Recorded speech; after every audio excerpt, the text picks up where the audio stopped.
শহীদদের প্রতি শ্রদ্ধাঞ্জলি জানিয়ে শুরু হলো ত্রিপুরা রাজ্য দিনমজুর ইউনিয়নের 10ম রাজ্য সম্মেলন। আগরতলায় এই কর্মসূচিতে উপস্থিত ছিলেন একাধিক বিশিষ্ট রাজনৈতিক ব্যক্তিত্ব। শহীদ বেদিতে পুষ্পার্ঘ্য অর্পণের মাধ্যমে দিনমজুর ইউনিয়নের 10ম রাজ্য সম্মেলনের সূচনা হয়।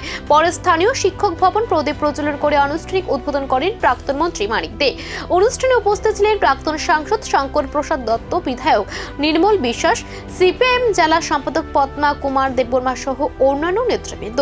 সম্মেলনে শ্রমজীবী মানুষের অধিকার, ন্যায্য মজুরি এবং বিভিন্ন দাবি দেওয়া নিয়ে আলোচনা হবে বলে জানানো হয়েছে। এই সম্মেলনকে ঘিরে দিনমজুরদের মধ্যে উৎসাহ লক্ষ্য করা গেছে। বিভিন্ন প্রান্ত থেকে প্রতিনিধিরা এই সম্মেলন অংশগ্রহণ করছে।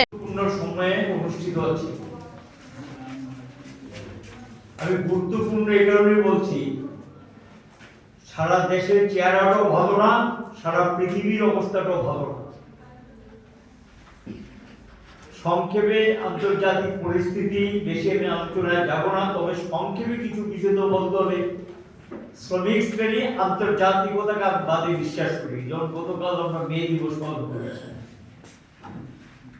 বিশ্ব পরিস্থিতি একদিকে পুঁজিবাদী দুনিয়া খুব সংকটে নিমজ্জিত, তাদের আভ্যন্তরীণ অবস্থা ভালো না।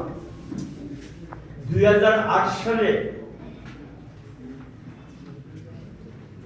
তাদের